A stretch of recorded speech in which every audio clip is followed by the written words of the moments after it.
ابھی تو یہ انگڑائی ہے، آگے اور لڑائی ہے۔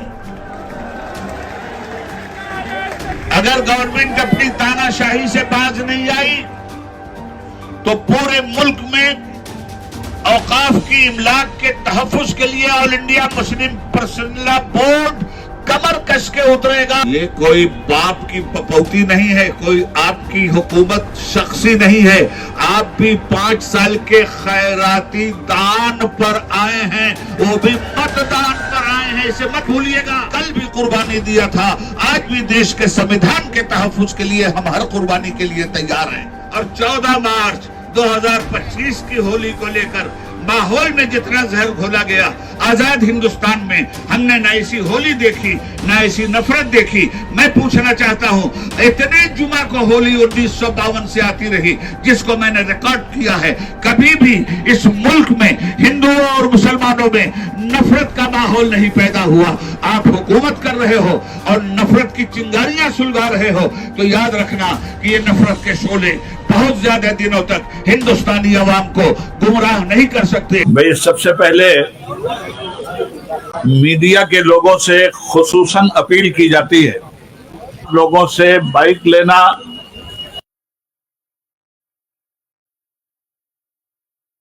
اور اپنی تقریریں کرنا بند کر دیجیے۔ اب اس سے ذمہ دارانہ گفتگو ہوگی، یہی گفتگو پورے ملک کے لیے معتبر مانی جائے گی۔ اور میڈیا کے وہ لوگ جو ہر پروگرام کو حکومت کے مقصد کے تحت کور کرتے ہیں،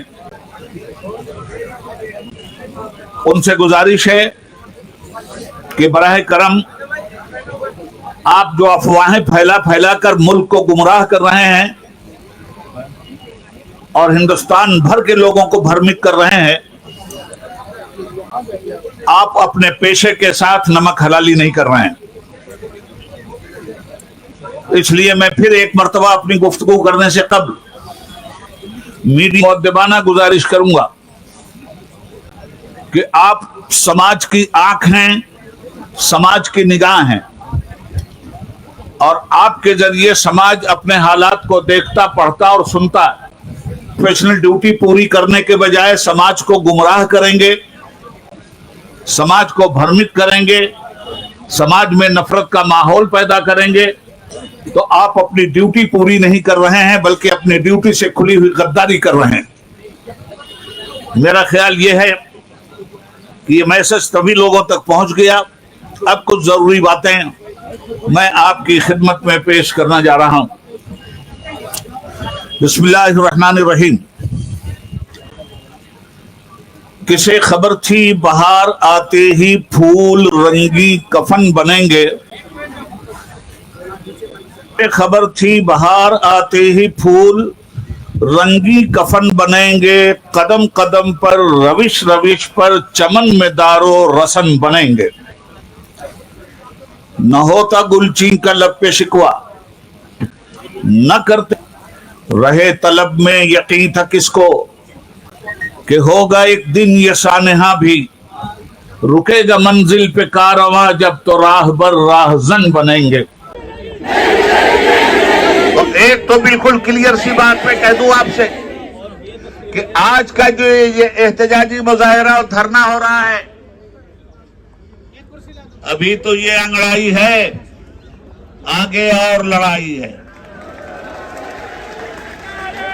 اگر گورنمنٹ اپنی تاناشاہی سے باز نہیں آئی تو پورے ملک میں اوقاف کی املاک کے تحفظ کے لیے آل انڈیا مسلم پرسنل لا بورڈ کمر کس کے اترے گا اور ہندوستان کی دھرتی پر مسلمانوں کے حقوق، بھارت کے سمویدھان کی حفاظت کے لیے ہر اس قربانی سے گزرے گا جو قربانی ہمارا دیش ہم سے چاہتا ہے۔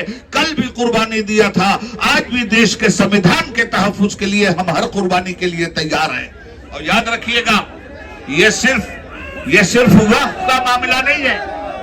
وقت کی جائیداد کو تباہ کرنے والے دراصل دیش کے سمویدھان کو تباہ کرنے جا رہے ہیں۔ 500 سال پہلے مسجد کے لیے زمین وقف ہوئی، 500 سال سے مسجد ہے۔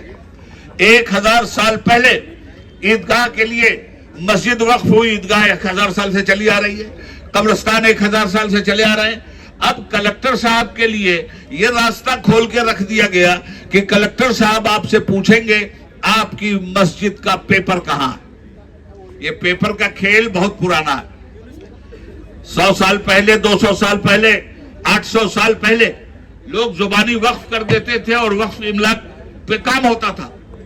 रजिस्ट्रेशन आज भी हो रहे हैं, होना चाहिए, मगर रजिस्ट्रेशन की भी एक उम्र है। जिस जमाने में ये रजिस्ट्रेशन नहीं होते थे उस जमाने में तो लोग जुबानी वक्फ कर देते थे और वक्फ हो गई जमीन तो उस पर कब्रिस्तान आबाद हो जाता था। आज अब ये कहेंगे इसके जरिए कि बताइए कब्रिस्तान के पेपर कहां है। आपके पास पेपर नहीं है तो आपने वक्फ के नाम पर भारत की धरती पे कब्जा जरूर जबरदस्ती कर लिया है। आपने गवर्नमेंट की जमीन पे कब्जा किया, इसलिए इस पे बुलडोजर चलेगा, इसलिए मस्जिद पे बुलडोजर चलेगा, इसलिए ईदगाह पे बुलडोजर चलेगा, इसलिए इमामबाड़े पे बुलडोजर चलेगा। ये कोई बाप की पपौती नहीं है, कोई आपकी हुकूमत शख्सी नहीं है। आप भी 5 साल के खैराती दान पर आए हैं, वो भी मतदान पर आए हैं, इसे मत भूलिएगा।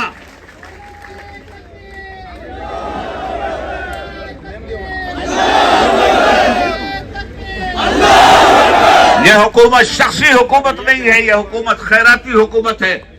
मैं साबित करूंगा इस बात को। आप कहते हो ना मतदान, ये हमारा मीडिया कहता है मतदान कीजिए और नेताजी कहते हैं आप मतदाता हैं। तो मत के माना वोट, दान के माने खैरात। हमारी खैरात से बनो प्राइम मिनिस्टर, हमारी खैरात से बनो होम मिनिस्टर, और हमारे ही साथ दादागिरी ये नहीं चलने वाली है। खैर, वक्त की कमी है, हमारे और भी स्पीकर हैं। 2 बात कह के अपनी बात खत्म करूंगा। एक चीज तो ये, दूसरे ये कि जो नफरतें पैदा की गई और लोगों को भ्रमित किया जा रहा है कि वक्फ के नाम पर मुसलमान कब्जा कर रहे हैं, टोटली रॉन्ग बात है।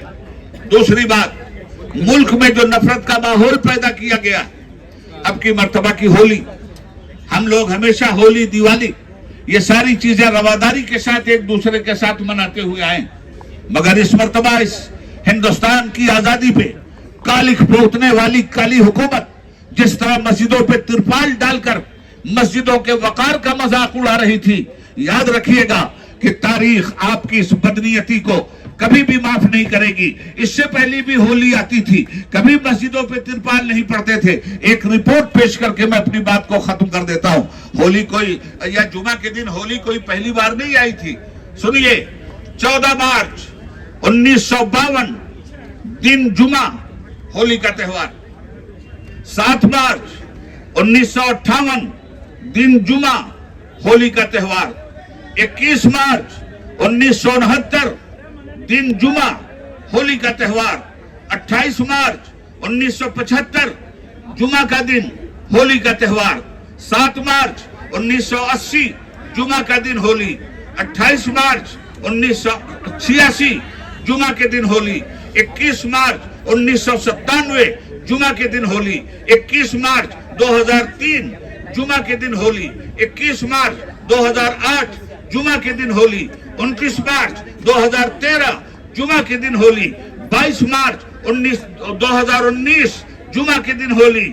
और 14 मार्च 2025 की होली को लेकर माहौल में जितना जहर घोला गया, आजाद हिंदुस्तान में हमने न ऐसी होली देखी, न ऐसी नफरत देखी। मैं पूछना चाहता हूं, इतने जुमा को होली 1952 से आती रही, जिसको मैंने रिकॉर्ड किया है, कभी भी इस मुल्क में हिंदुओं और मुसलमानों में नफरत का माहौल नहीं पैदा हुआ। आप हुकूमत कर रहे हो और नफरत की चिंगारियां सुलगा रहे हो, तो याद रखना कि ये नफरत के शोले बहुत ज्यादा दिनों तक हिंदुस्तानी अवाम को गुमराह नहीं कर सकते। इस मुल्क की अवाम ने मुल्क की आजादी के लिए हिंदू का हा निकालकर, मुस्लिम का मां निकालकर हम बनकर के मुल्क की आजादी हासिल की है। आज भी हम बनकर अपने देश को बचाएंगे, संविधान को बचाएंगे, वक्फ की जायदाद को बचाएंगे। हिंदुस्तान जिंदाबाद, all India Muslim personal board जिंदाबाद।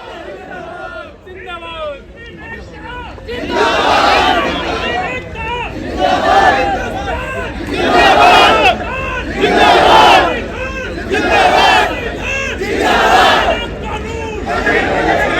بہت بہت شکریہ، جزاک اللہ مولانا عبید اللہ